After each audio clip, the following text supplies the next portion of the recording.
Welcome back to the Rooted Home podcast. We're excited that you're here. Today, we want to talk about women coming home from the workforce and being at home full time. We're going to share some from our experience, what we walked through, and also dive into what we think are good scriptural principles that anyone can apply if you're thinking through this as well in your own home. So, Yeah. that's where we're going to start. Me and Lauren got married, and I already had thoughts of what that might look like. And so did Lauren, because everyone comes to marriage with their expectations, what they think things will look like. And for me, I had always thought in my mind, it doesn't matter if my family is of modest means in a lot of different areas. If I can provide my children a full-time mother, a full-time stay-at-home mom, that is one of the richest blessings that I can give them. So that was always a desire of mine, was to make a way for that to happen. Even if we didn't have the nicest things in other areas of life, the presence of mom in the home all the time is something that I wanted for my children. And I apply a little bit of that to myself as well. I've always wanted to be as present as I can be as well as the father, knowing that I do have to provide, though, somehow, and that may be outside of the home. But especially if I can provide the money, so there's always one parent at home, that was something that I always aspired to and wanted to be the case. So Did we talk about that before marriage? I don't know if I remember having that I conversation. honestly don't remember if we did or not. Yeah. Interesting. Because I think that would have thrown me for a loop at first, hmm probably. We talked about maybe how many kids we might want to have, Hmm. but yeah, I don't think we specifically. I may have specifically said that leading Yeah. up to getting married. Hmm. So I'm Because very glad we're here where we are now, though. totally, yeah. But I definitely had a different mindset going into marriage. hmm So anyway, I've kind of cut you off, but I was That's just okay. wondering about that because I was That's a like, wait good a minute, did question. I? So one thing we did want to talk about before we got into it too much is that was my perspective on it, and I do think it's very biblical when we look at the roles of the wife and mom spelled out, especially in the New Testament, being the manager of the home, and all of that stuff, that it's a good desire for women to want to be at home full time. But as with all things in life, sometimes life circumstances don't allow for that to Yeah. happen. And we know that there's a lot of women who may listen to this podcast who are in different life circumstances, are a single mom. And so, just to speak to that very briefly, we would say that the desire to be home full time is good, and you should not feel down about yourself or lesser if you're not able to make that a reality right now, Yeah. because those things aren't in your control. I would say the desire to be at home full time with your children is just a reflection of God's design that He's put in your heart, Hmm. but we don't always have all of our desires filled. And that doesn't mean that you're a failure, you're lesser, but it is something to aspire to if the Lord provides the means. And so we would encourage you, if it's something on your heart that you felt is not achievable, take that desire to the Lord Yeah. in prayer and pray towards Even it. if you think that could be impossible, like if you're a single mom, That's even like more reason to be just pray praying for it. Like the because Lord, you don't know what the Lord will do. yeah, you never know. And like you said, we've talked about this before. At the very least, which is a wonderful thing, the Lord will comfort you, hmm because yeah, this side of heaven, it doesn't always get fulfilled, the hmm ideal or what we desire. But anyway. But it's amazing what God will do. And He Hmm. may do more than you could ask or imagine, which Yeah, is what the scriptures say He's going to do. he does it all the time. So if this is a desire of yours, take it to the Lord and work through it in prayer. Yeah. And yeah. And trust the Lord with what the outcomes are, because He's writing our story. He's a great storyteller. He loves you. He loves your family. And sometimes I think we can I know I've heard from a lot of you have talked about regret, or you're sad that you can't be home, or you really want to be home and stuff like that. So anyway, just we pray, and then we commit our way to the Lord. We trust in hmm Him, and He will act. And how He acts is going to be in His perfect wisdom, however that looks. We hmm can just trust Him because He loves us. So anyway, Yeah. just Trusting yeah, Him is, I would echo that. Trust Him, pray and trust Him and see what He does yeah, and walk with Him in those pain points. yeah. So anyway, that was just a little side. That's Yeah. good. That's good, babe. So we had Caleb, our firstborn, Mhm. and Lauren took some time off, but then she went back to work as Ugh. a nurse practitioner part-time. And at the time, we were paying off debt that we wanted to clear, which is a good desire to get your family out of debt. So 2, 3 days a week, you were still going to the Yeah, I office, and was we at would 2.5 days at that point, yeah. and I remember going back, and that was the most painful thing ever. Mhm. I hated it so much because Would you say that's where your mind started to at least the seeds of the paradigm shift happening in your mind? Well, yeah, tell us how you go before you had Caleb or yeah. before we had our firstborn, what would have what was your vision of what motherhood and career would look like? I don't think it was fully fleshed out in my mind, but I mean, we didn't get married till we were, wait, 30 or 30. 31? 30.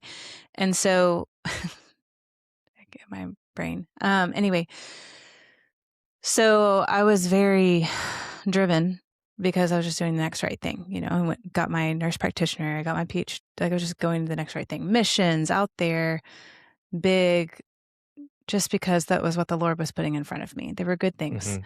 But anyway, so I spent a lot of time out in the world pursuing, I mean, I would say lofty things that the world says is noble or whatever. I don't know. And that are in They themselves are. They're good. good They're good things. things. But I think my brain was looking at that as the better thing, honestly. And I think subliminally, I never said this out loud, but I know deep down, I thought that like just seeing a mom with young children, I almost deep down thought that was lesser. And Mhm. that's it's so sad to say that, but I know that I don't know why I thought that. I guess it's just culture. The Sure. way that I was shaped. I know academia was like, there were some great people there for sure, wonderful people, but it was also like academia is kind of a cesspool sometimes too. So just the culture, even as a Christian, like you're influenced by the waters you're swimming in. So Mhm. I think I naturally saw motherhood as kind of a lesser thing, and career and missions and global and all the big things is like the more prestigious or the more, Higher achieving. yeah. Um, Subliminally, these were not explicit thoughts, but it affected how I viewed motherhood. And so when I was pregnant with Caleb and read Sally Clarkson's book, Mission of Motherhood, when she said something about embracing motherhood, I know I've talked about this before, I just, that really threw me for a loop because I was thinking that it would almost be like I'm still going to keep doing normal, like what I had been doing, and then kind of motherhood's on the side. It's another thing you're doing Yeah, like amongst many. yeah, like just another equal thing that I'm doing. And so once we had Caleb, my world shifted completely. And I think that's by God's design. There's a hormonal component where I don't know, I just remember hating that. It was so painful going back to work. Mhm. Like being with him, he was in me for 9 months. And then I was with him, nursing him, learning how to be a mother. He was with me at all times. And then suddenly I had to be away from him. And I just remember like it just felt so wrong. Like Mhm. I cried so hard that day. And I can get teary thinking about it right now. Why am I getting teary? Mhm. That was so long ago. But anyway, it was painful. And I think that that's a God given, like culturally, it's just the expectation that, yeah, mom goes back to work, you know? And Mhm. of course, I'm, I don't know. Anyway, I felt deep down, I was going against the grain of my design, Mhm. like that I had to be separate from my child. Um, and I know obviously sometimes there's just no other option. And at that time, that's just what we were doing. And it was what it was. But I'm pointing to that because I just remember thinking, this feels so wrong, but it's been so normalized in our culture. And so anyway, um, so yeah, that was kind of I think it started to shift, but I wasn't there yet. I don't think I was there until after I came home. So You weren't fully there until after you came home full time? yeah. Okay. I mean, I was forced to come home essentially. Like by the situation that we were in, like it was like there was no other options, and so we were like, I need to be home. Like Mhm. the girls came, you know. So So, yeah, I specifically remember there being a turning point where for some reason you had to be or you were out of the home 3 days in a row instead of it being like a Monday, Thursday, half day Friday, or like some there was one oh day in yeah, particular, you were gone Monday, Tuesday, oh Wednesday. yeah, You came home Wednesday night and just cried over Caleb's I crib, I did. and I was like I wasn't, like, looking for, like, a change in you or anything, but I remember just seeing that and being like, "I'm so glad I've married a woman that feels this way Yeah, about her kids." Like, I wasn't thinking like, "Oh, man, I hope Lauren wants to come home full time eventually." Like, I think I was maybe assuming that was gonna happen we as we had never more really talked about kids. that. Well, at the time, we were focused on, like I said, we had, like, debts to pay off and stuff, and so Your that dad was was dying. Like there was just so much going yeah, on at that point. there was a lot going on, Yeah, and we progress over time, baby steps, but yeah. I just remember watching that and thinking like, "Ah, my wife's heart is pulled towards her children and towards the home. I'm not gonna have to ever fight her on that." You know, like Hmm. that was I remember seeing that and being glad. Yeah, I didn't feel very glad I at know. the moment. That was so painful. I do remember that day. Yeah. I felt so bad. Like, yeah, because it was an abnormal week. I think that's I had to. I don't remember what it was. It was a weird week, and I had to do work Mhm. 3 back-to-back days, and it was so painful. Mhm. And, because he also, like anyway, I was just away from him more than normal, and it was really hard.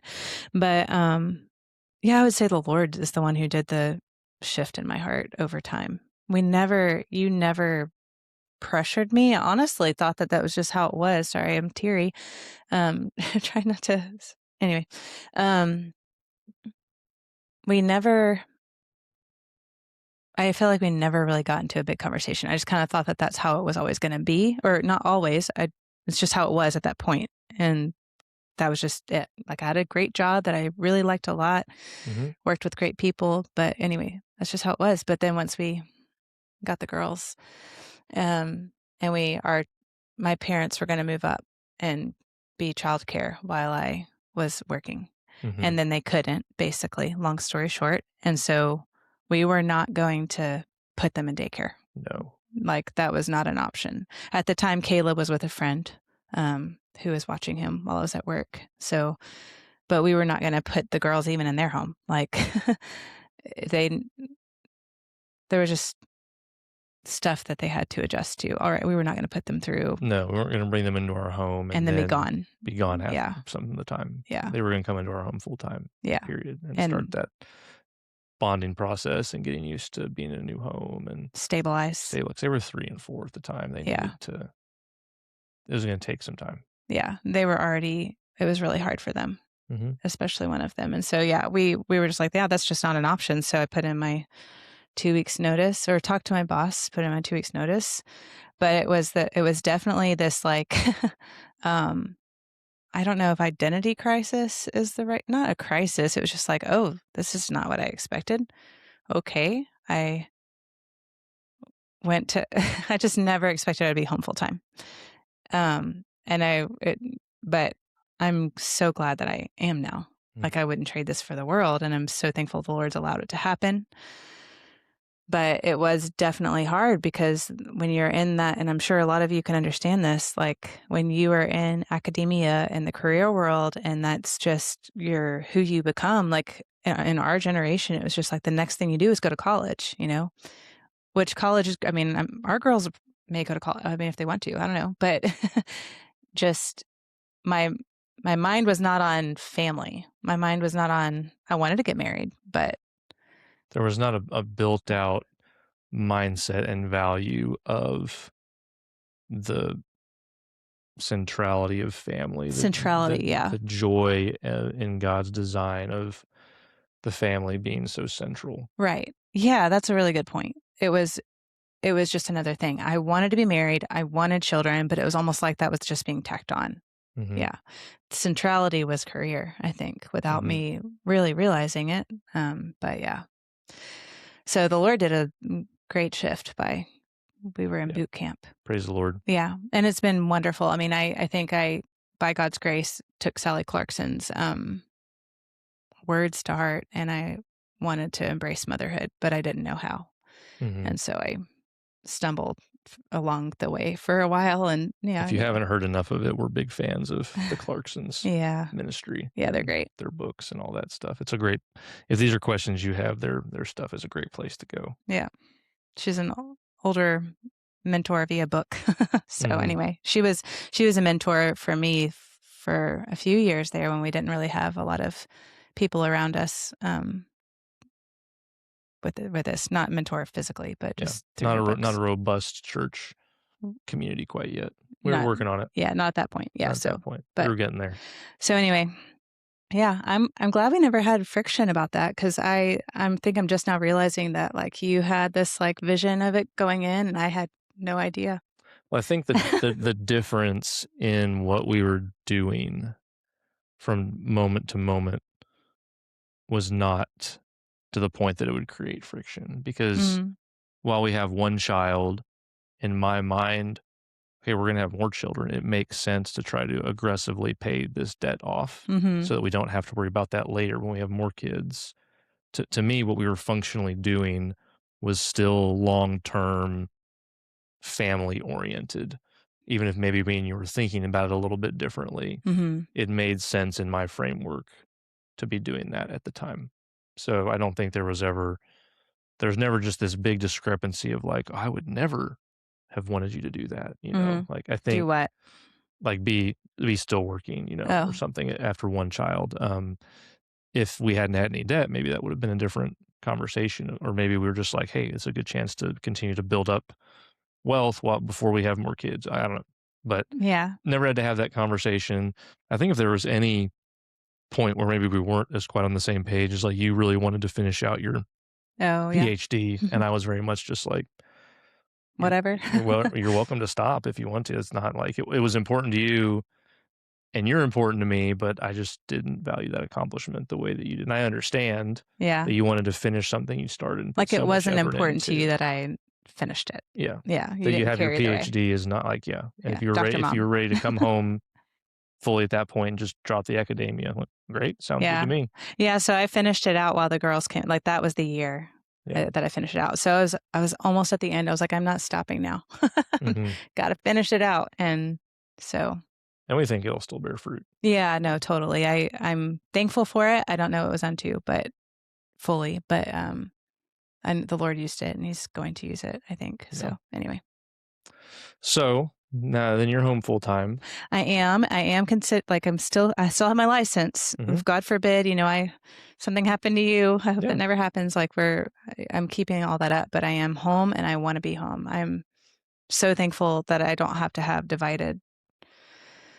Divided It's a mind. gift. Yeah, I know it's a gift. And not everybody has that ability. And so I'm glad that we have that ability. But So, it is something that's wonderful to aspire towards and mhm. pray towards the Lord Yeah. about if it's something that's on your heart. There's so many things that we've prayed to the Lord about over the years that He's either provided or changed our desires about, but Mhm. just take your desires to the Lord. Yeah. Like don't wallow in them alone. Like take them to the Lord. Hey guys, I just want to take a quick moment to pause the episode to ask you something that we honestly keep forgetting to ask. If this podcast has been a blessing to you, if you would do us a favor and leave a rating or a review on Apple or Spotify or wherever it is that you're listening, that would be a real help to us and would help get the word out. Thank you so much for being here, and let's get back to the episode. So what benefits have you seen? I guess like we talk about it being great. Sorry. Hmm. What benefits are you seeing from mom being home with the kids? Oh, I mean, well, first of all, like the presence, the continual presence of a parent compared to not having that is, Mhm. I don't even know where to begin talking about the differences between two. We have the opportunity to homeschool, Mhm. which means if you think about even, a good school, leave alone the public school system right now, if you think of a good school setup, the amount of attention one child gets in a classroom of 20, 30 kids compared to mom knowing these 4 or 5 kids that she's instructing and teaching. Mhm.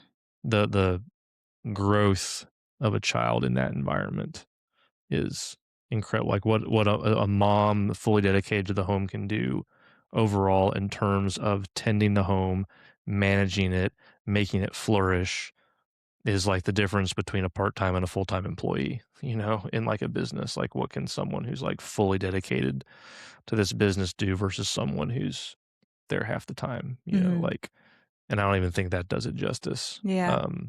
You know the children, you know what they need, you know their personalities, you know what their giftings are. You point things out to me because I have to work outside the home some that I may miss or not be aware of. You can be fully present to execute any, you know, leadership or things that I want to happen in the home. You're there full time to make it happen in terms of training the kids or teaching them certain things. Um, they learn so much from you that, again, in any other environment, you just don't. I don't think you can replicate in any way having. Like beyond education, like Yes, well, just looking at formal specific education. formal education, but also just like discipleship Mhm. like full life discipleship is what the kids are being provided Yeah. by you being home full time. Yeah, I mean the contrasting benefits of like a mom that's able to be home full time versus other situations is, yeah, it would be hard to find a spot to really begin. I think too, sometimes people say, well, mom needs to work more so that we can have more money, but I think that mom being home also saves money. It does. Like it's practical. There was a great talk I saw on this recently, but if you look at the actual, and this is to encourage you, if this is something that you aspire to, especially if you're a two parent home still, the amount of money that the second income actually brings in is far less than what you think it is for multiple reasons. One, you're paying for childcare. You might Mhm. be paying for school of some kind. You don't have someone who has time as much to focus on the budget and see where the money is going.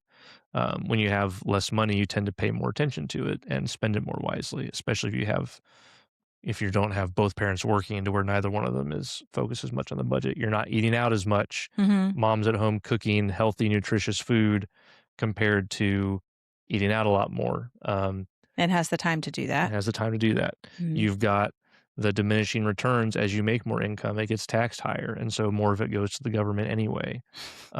If you start to add up all of the things that pull away from or that you have to start paying for once you have a second parent working, the amount of additional income that actually ends up in your bank account is a whole lot less than what you think it is, Mhm. which means you should look at that. Like if you have two both parents working, both spouses working, what are all the savings that you get if that person's income goes away, right? Do you realize that your tax bracket's going to go down? You're be paying less taxes. Like, do you realize that you're not going to be paying for a second commute? You're not going to be paying for childcare. You're going to have someone who can spend more time watching, making sure money's being spent wisely in the home. Mom doesn't feel divided.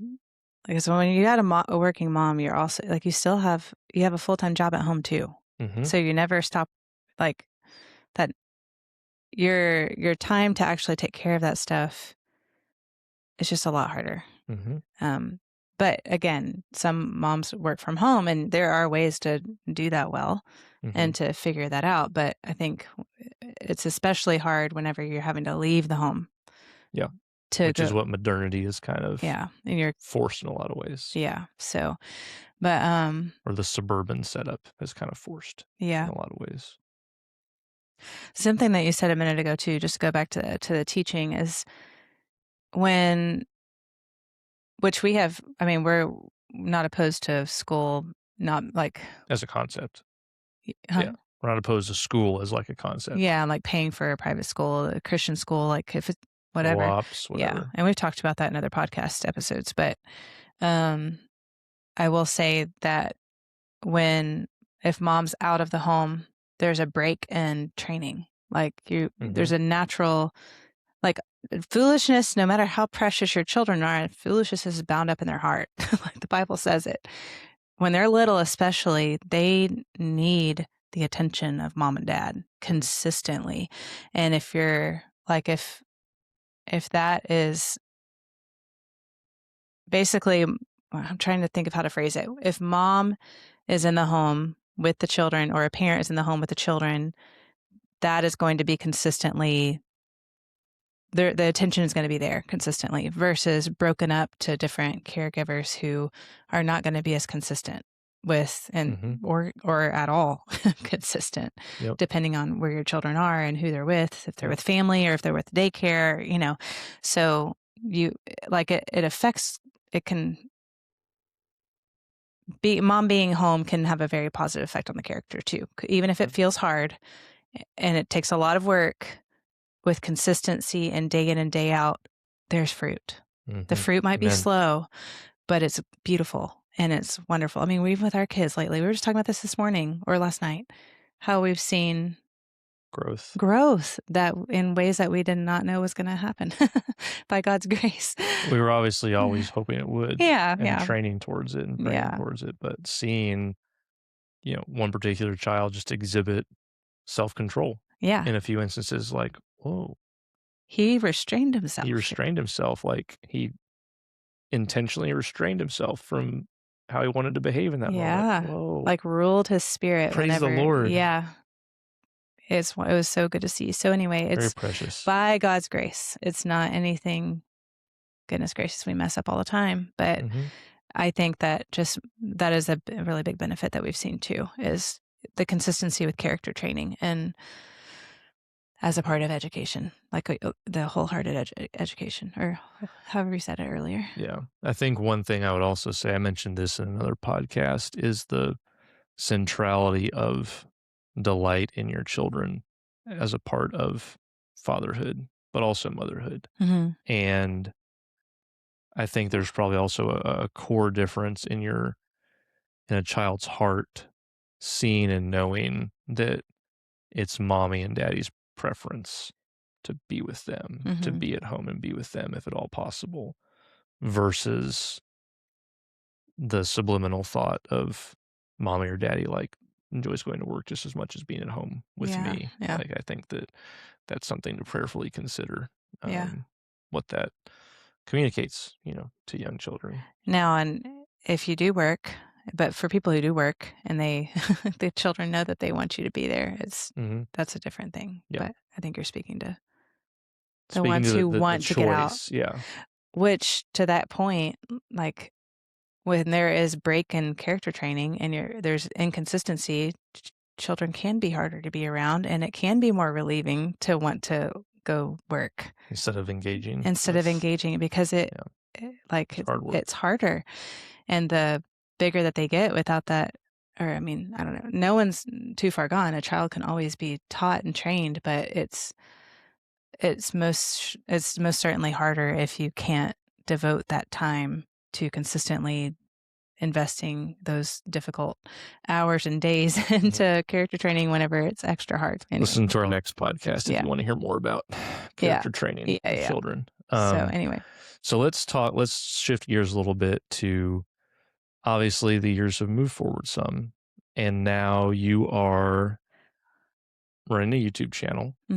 You have put out a course to help mothers find order and organization in their homes, to bless them with that ability.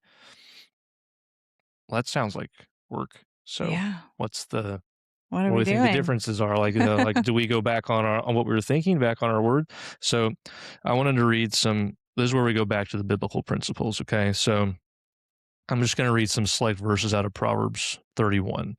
The passage where begins, an excellent wife who can find. She is far more precious than jewels. So these are verses that are pointing to, look at this excellent wife that is so precious. What are some of the characteristics? She considers a field and buys it. With the fruit of her hands, she plants a vineyard. She perceives that her merchandise is profitable. Her lamp does not go out at night. She makes linen garments and sells them. She delivers sashes to the merchant. So I pull those 3 verses out, and you have to say, okay, you can't deny that as a part of Proverbs 31, there is in the excellent wife a description of economically blessing the home Mhm. through her work. I think that it's good to say it seems like those things are done from the home and in the home. So she's not like the suburbia America setup, like you said earlier, forces us in some ways to go outside the home if we're going to be economically productive. We have to go to a job somewhere as Mhm. opposed to it being something that's in the home. Remote work has kind of helped change that some, which I think is a good benefit, a good blessing for those who use it prudently. But that hasn't always been the case. It used to be in so many cultures, the family farm, the family shop, the family store. There it was a whole family endeavor, and the wife was easily a part of that. Yeah. And to where now, though, if we feel like the wife and mother needs to be in the home, it in our minds cuts them off from having a job, being economically productive, because work is something you do outside the home. And Mhm. that to me is just a big false dichotomy that we can go back to these scriptural principles and see, well, no, like, are there not ways for mothers and wives to be economically fruitful in the home in ways that they can invite the children into learning how to help with, that involve the family? There's so many, once you start to get creative, there's so many things that you can do that aren't in that category of, oh, the mom is working outside the home. Yeah, or you would say that there's a box for a mom being economically productive Right. or economically Mhm. productive. Even more than a box, it's like I don't think that Proverbs 31 is something that a woman needs to go through and try and check all these boxes, right? Right. Like if a woman is not inclined towards business and being economically productive, Then don't. then don't, like, don't worry about it. But if you are, It's then you fine. should see as like, oh, like the Bible says that's a blessing to her husband, Yeah, when done. when done properly Yeah. and done in wisdom. Yeah, totally. So how have we seen that and applied that? Like applied those principles in what you're doing, just to give people like a concrete example. Yeah, I mean, I think that it's important to have your home in order first. Like Hmm. if your home is not, and I'm not saying perfect, our home is definitely not perfect and is continually improving, but like if your home is in shambles, you really shouldn't be thinking about. What are your priorities? I Yeah. think is a question Yeah. that we're asking here. Like, yes, vocation and economic benefit are something that's worthwhile to pursue, but at what cost? Yeah, and Because if you work, there's the opportunity cost, or if you're doing a project or something, is that what the home needs right. right now? They need mom to be fully present and where able and um a cheerful mom, Hmm. you know, a mom who's repenting when she's not cheerful. Hmm. And yeah, just is the home running? Like are you able to take care of your family with the basic needs and yeah. So I do think that that's an important thing and I know that I understand that there are moms who are trying to figure out how to do that while they're working, and that is wonderful. I guess I'm more speaking to women who are maybe wanting to pursue economic productivity Hmm. and at the expense of their home. And I would say that that's not okay. Yeah, it's not a Um, good trade off. It's no, not worth it. no, it's not. I mean, I think we've talked about, if you think about the whole airplane situation, like the oxygen mask, Hmm. um, it's important to stabilize here first, and then you take care of your children. I guess the analogy breaks down some. All It's analogies do. they all do, but whatever. I think maybe you know what I'm talking about. But you want to make sure that the home is stable and taken care of, and then from that place, that can overflow into other things too. Hmm. Versus, yeah. Anyway. There can also be there's additional considerations of, well, if the children are seeing what running a business looks like that's discipleship, that's training. Hmm. When you get to involve the children in some of the activities and tasks, Hmm. that's Like, there's a lot of opportunity to for a wife and a mom to have that as a part of her life that is enriching the home Yeah. and enriching the family. Yeah, and, we talked about this some the other night too, but that Proverbs 31 woman had to go to a faraway land to get food and bring it back. How could she the house had to keep going while she was gone. Most likely, her home was in order and was able to continue running because her children were trained and taught how to take care of things while she went to the faraway land to go get food and bring it back. Most Mhm, likely. That's just I know that's kind of speculation, but Little House on the Prairie, for example, the mom and dad would have to leave the farm for days at a time, and their children would run the farm. mhm, So even if they're not directly helping with the clothing that she's making and going to go sell, it's a family endeavor because everyone's working together to help the home function and mhm, help. And so they're participating in that regard too. So mhm. anyway, that was just a thought I had. Yeah. So I wanted to kinda have this specific conversation to mostly break down false dichotomy thinking, Hmm. and instead go back to these scriptural principles, see what's there, and see how they apply and can be fleshed out in your home. Hmm. You don't need to fall into simplistic thinking of if you're someone who agrees that it's good for the wife and mother to be at home full time, you don't have to do that from a simplistic mindset thinking. And that's what the whole purpose of Proverbs is so that simple mindedness can be done away with. We can think more Wisdom. with more wisdom about how to apply different good things to your home. Yeah. And that Um, could be life stage, like the wisdom applied to Very whatever much stage of so. life you're in. And yeah.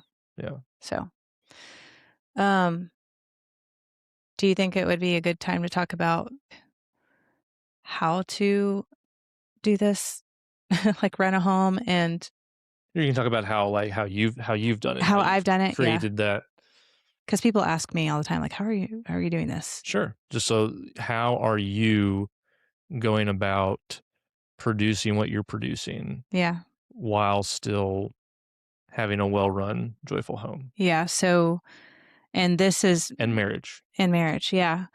Priorities. Yeah. So and again, this is my context. This is my, situation. I don't work full time. I'm not on anyone else's clock. So I'm able to do it this way. Mhm. But for anyone who is watching who might be in a similar situation, I would say it's very, very, very, very, very important to have your priorities in line because when you're thinking or in an entrepreneurial space or having to create your own hours and I mean, manage things, your time, no one's telling you what to do with your time with this business. You have to know when to say yes and when to say no. Mhm. And it can be very tempting to allow that to bleed in and you just have to refuse. I've I we've talked about this, but I was trying to look for podcast episodes from to hear from women who had a who managed a home and ran a business, and I could not find anybody talk about it in the way that I wanted to hear it. I wanted to hear them talk about it in the sense of prioritizing family, prioritizing the home, and then they have a business that they're also wanting to be faithful in. Like family first. I kept hearing it as kind of like what I was explaining earlier, like family's kind of tacked on the side. I think they would say that their family is important, very important to them and stuff like that. But anyway, so I think it can be really easy to get your mind filled with all the tasks Mhm. so you have to be boundaried, basically is what I'm trying to say. Um, See constraints that God has given as good and don't multitask.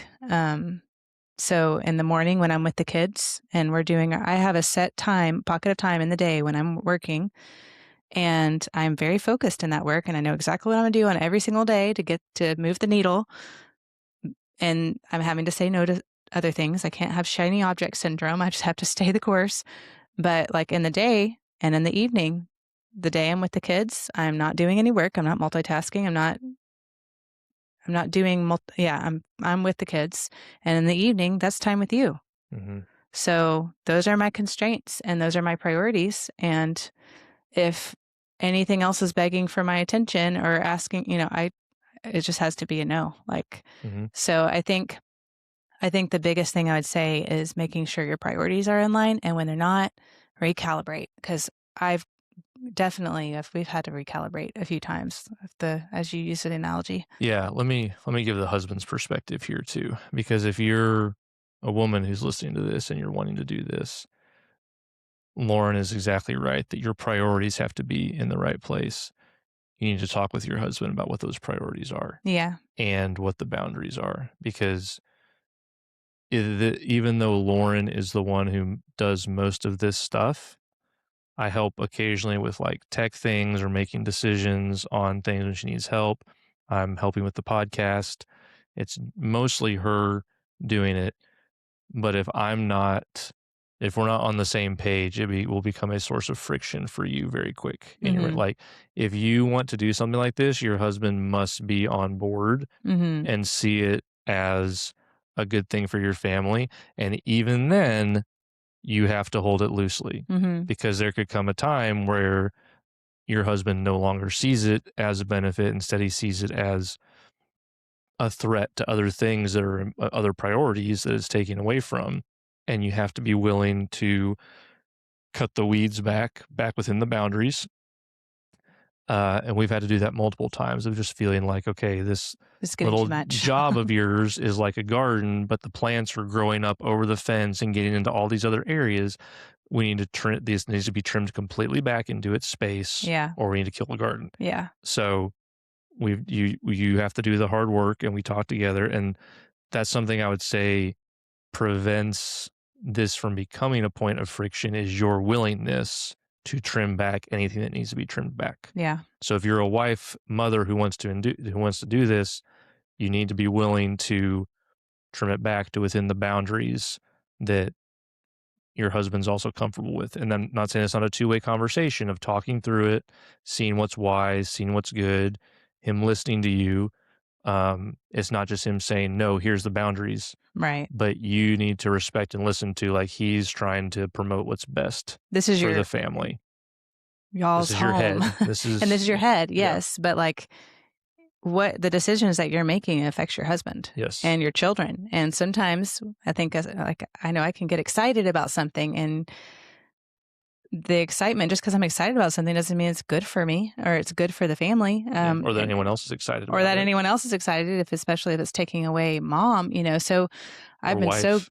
great or wife, yeah, so I've been so grateful for your leadership there and, 'cause yeah, and I would also encourage women to see that, like, whatever is on your husband's heart is you've got a God-fearing husband who wants your good, and he's just whatever constraints or whatever you guys come to an agreement on there, those are also God-given constraints. Mhm. Like, those are Amen. the constraints that he's placed in your life, and the boundary lines have fallen in pleasant places for us. Like, we can say we can trust the Lord with how he's leading our husband's hearts and how he's leading our home, and anyway, it's a good place to be in. I have found Mhm. it very freeing of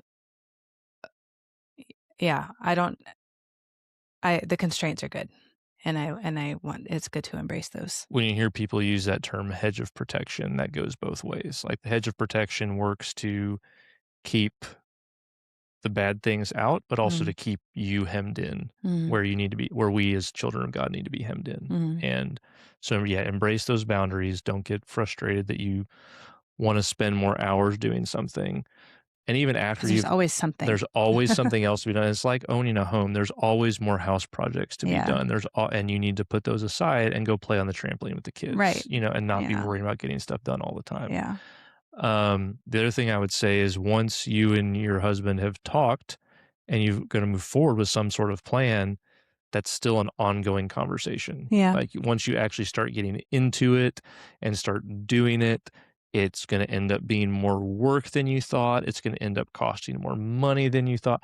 Know that it will be a marriage and communication strengthening thing if you hold it loosely and humbly Mhm. and continue to talk as spouses about it. Um, Not all the time, because that will exasperate your husband. If you're talking about it all the time, that's all you guys talk about. But you're not gonna have some one-time conversation on the front And that's it. and then just execute the plan for the next 5 years. That's not how that works. Yeah. So, hopefully that's some good practical advice for how to keep things in order and keep things in line. And ultimately, I mean, like right now, we see the benefits we're seeing to the home are, hey, where the girls are helping out, we're paying them a little bit of money, Like when where they're helping with the or baby. they're helping with the helping, which is helping with the business. Yeah. Like the baby needs to be watched for a minute while you're doing something. They get to be involved in, and we get to celebrate. Hey, like you're helping. Like this is a family endeavor. As many ways you can make it a family endeavor, and that will change whatever the business is you're trying to get going. But make it a family thing Yeah. where you can involve it, so that again, so they see what goes into it. Your Mhm. kids are seeing what goes into running a business, like Mhm. the focus and dedication you have to make it work. So Mhm. there's a discipling influence And the there. prioritizing of the family, because Hmm. if you're not prioritizing the family, that also has a discipling effect. Hmm. You know? And there can be long-term economic benefit to the family as well as you're building a home business. Mhm. There can be a lot of fruit from that depending on. So anyway, Yeah. Those are some thoughts. those are lots of thoughts. We hope you find them helpful. Embrace the constraints. Hmm.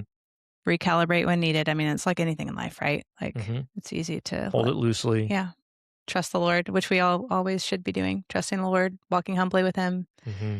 and yeah, following His leadership. So, Maybe another way to put it is just know that your business is going to be second fiddle to most things, yeah. or most other priorities a lot of times. And the business is not going to be there that, like, we don't take our business with us to heaven, No. like we're not going to get to the end of our life and being like, oh man, I wish I would have spent more time on that business. We're going to get to the end of our lives being like, we're going to, yeah, the relationships are what matter. So Hmm. it's just so important to prioritize that. And when I say embrace constraints, I mean these are relational constraints and a good ones. So because you love your children, you love your husband, and it's just a good thing to know how to um Keep it where it belongs, yeah, but then enjoy it in but that enjoy it space. fully. Yeah. I love this. It's so fun. Yeah. I have like Jeremy's like, really? You don't is this restful? I'm like, yes, it's so fun. He doesn't yeah, anyway, so There can also, I'll make one more comment. There can okay. be a place there for learning about your spouse. Because to Mhm. me, when Lauren first started this, my thought was, you're already exhausted and you want to put more things on your plate. You need to go take a nap. I That's don't want just a nap. not kind of person my wife is. No. She wants to go do something enjoyable Mhm. during the kids' rest time. Mhm. Like she's not someone who, It's so she does need to restful. prioritize her sleep better sometimes, but I'm doing better you are doing better. You're doing because of great. you, And yeah. you have a newborn. So all I'm saying is you enjoy putting your hand to something. If it wasn't going to be this, it would have been something else enjoyable that you found. 100%. It was So embroidery, yeah, and I still like there were embroidery. other It's tasks. Yeah, there were other things that hobbies you were enjoying yeah. before you like settled on really doing this most Yeah. of the time. So I love it. get Yeah, to it's know your fun. spouse too. And because that for me was just informative of like, oh, okay, like this is not a conflict of interest here of me wanting my wife to have more rest and she's trying to take on more responsibility. She enjoys this. It's restful to me. It's a blessing to her Yeah. because of how God made her. This is a blessing and enjoyment to her. Yeah. And once I understand that, that changes the conversation. Yeah, and I think yeah. The biggest thing I would say is just be fully present wherever you are. So Mhm. be fully with your children, be fully with your husband, and if you are really truly enjoy whatever job God gives you or hobby or whatever, fully enjoy it. Like we're free to There do you go. that. So anyway, anything else, babe? No, I think that was good. Okay. Hopefully they think so as well. If you have Yeah. any comments, questions, Lauren is especially more than happy to answer any questions you have about that particular topic Yeah. because she was trying to look for help and trying to find resources to help her do it better. So Yeah. if you're in the same boat, feel free to leave a comment, message us, let us know your thoughts. We're happy to answer any more questions on a follow-up podcast too if you want to hear us talk Also, about that anymore. we could have a So, part 2 if we get a bunch of questions. yeah. So So, we'll see. anyway. Stay tuned. Okay. All right. Talk to you guys later. Bye guys.